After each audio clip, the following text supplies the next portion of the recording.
Graça e a paz, meus irmãos.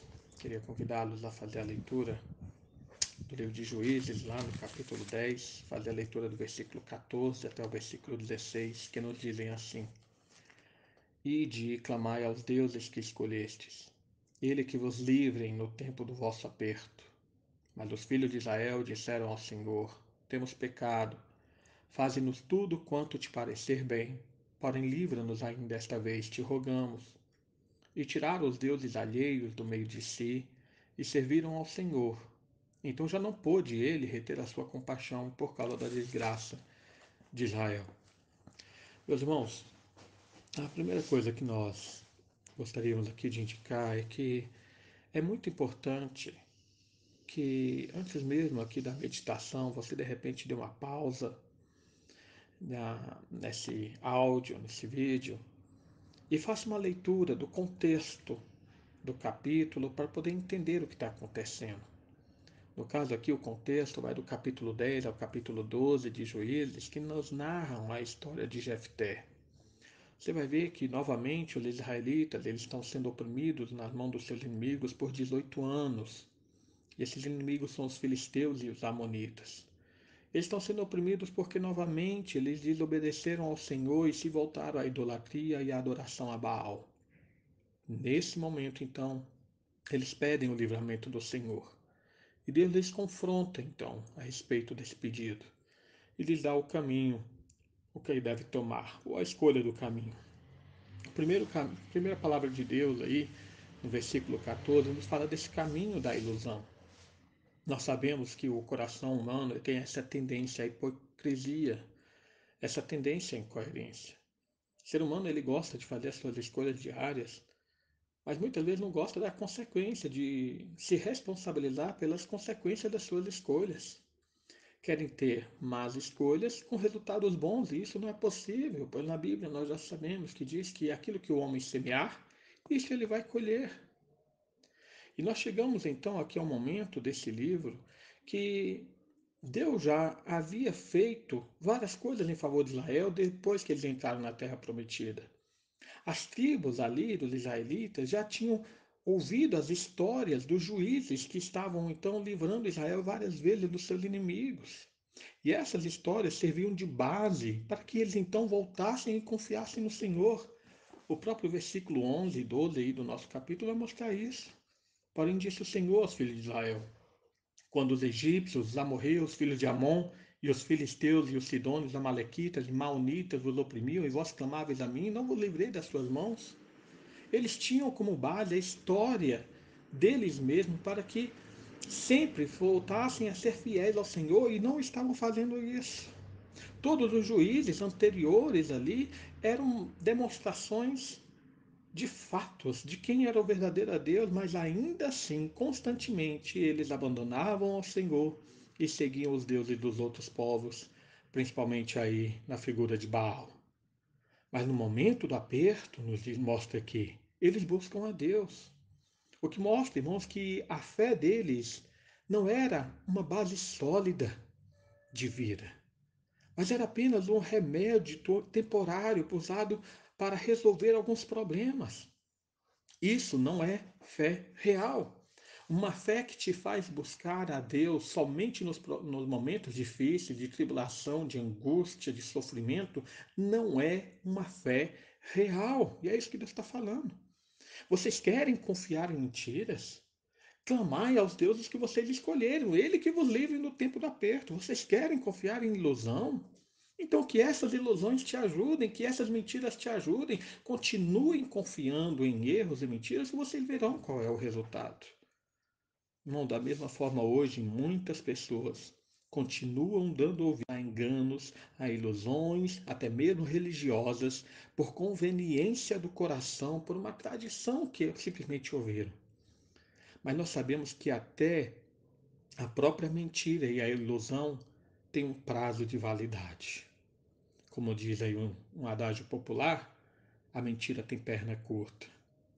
Quem vive na ilusão da mentira não devia ter o direito do benefício a respeito da verdade. Vocês escolhem falsos deuses, então que esses falsos deuses, que são mentirosos e não existem, que vos livrem. Querem continuar no caminho da ilusão? Então não busquem o benefício da verdade. Mas por outro lado, então, nós temos o outro caminho, que é o caminho do arrependimento, que nos mostra em versículo 15 e 16. Diante desse confronto do Senhor, no versículo 14, o que fazer então senão reconhecer e confessar o pecado? Os filhos de Israel disseram: temos pecado, faze-nos tudo quanto parecer bem, mas livra-nos ainda essa vez.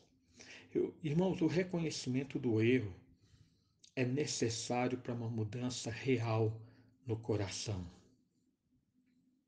Não existe uma verdadeira conversão sem um arrependimento verdadeiro, sem um reconhecimento do erro. Mas o mais importante é perceber que, conforme Paulo nos fala lá em Romanos capítulo 2, versículo 4, quem nos conduz a esse arrependimento é o próprio Deus. Ele diz ali o seguinte: ou desprezas a riqueza da sua bondade e a tolerância, a longanimidade, ignorando que a bondade de Deus que te conduz ao arrependimento. Se um dia nós chegamos ao momento em que somos confrontados com a ilusão, somos confrontados com a mentira, e então podemos reconhecer que estivemos andando no caminho errado, é porque a graça de Deus, a bondade do Senhor, foi que nos conduziu a esse momento de reflexão e de consciência da mudança que precisamos ter. Esse momento de arrependimento por termos andado no caminho errado. Aí, isso nos leva a uma fé verdadeira. E então o arrependimento, ele exige uma mudança de atitude. Veja que então, com essa demonstração do arrependimento, de uma confissão de pecado no versículo 15, o versículo 16 nos fala que eles então tiraram os deuses alheios do meio de si e serviram ao Senhor. Isso é conversão, mudança de rota, mudança de caminho, mudar o modo de viver. É necessário a todo aquele que se diz arrependido tirar a mentira do coração e então passar a servir a verdade. É uma troca real e não apenas temporária e não apenas situacional. O favor então do Senhor se volta para o seu povo, nos diz a continuação do versículo 16. Então já não pôde ele reter a sua compaixão por causa da desgraça de Israel. O favor do Senhor se volta ao seu povo quando há um arrependimento real e verdadeiro. A maldição ela é revertida para a bênção. A ira de Deus é revertida para a sua graça e o seu amor. A opressão, então, é revertida para o livramento. Concluindo, nós temos que entender que em toda pessoa que prefere a mentira, ela então tem que buscar nela a sua salvação e o seu socorro. Quem prefere viver com os olhos vendados, iludidos pela mentira e os enganos desse mundo, não pode querer o socorro de Deus.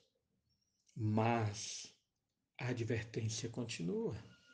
Convertei-vos, arrependei-vos, porque o reino de Deus está próximo. Jesus, ele mesmo falou que o pai da mentira é o diabo. E a Bíblia nos descreve Deus como sendo a fonte de toda a verdade. Por isso a advertência continua lá em Hebreus 4:7. Hoje, se ouvirdes a sua voz, não endureçais o vosso coração. Arrependam-se, voltem-se ao Senhor, porque Ele é bondoso, misericordioso, e a sua graça nos leva à presença do seu Filho, que é o verdadeiro juiz, que traz livramento verdadeiro e salvação verdadeira. Que o Senhor nos abençoe. Vamos orar. Pai amado, mais uma vez nos colocamos diante de Ti. Te adoramos e exaltamos, porque, Senhor, a Tua graça é demonstrada até nos nossos grandes erros. A Tua graça é demonstrada quando o Senhor nos chama a nos convertermos e arrependermos dos nossos pecados. A Tua graça é demonstrada, Senhor, porque embora sejamos pecadores, Tu és, Senhor, maravilhoso em nos aproximar de Ti. Vivifica, portanto, o nosso coração, trata-nos segundo, Senhor, a Tua bondade. É o que nós pedimos em nome de Jesus. Amém. Que o Senhor nos abençoe.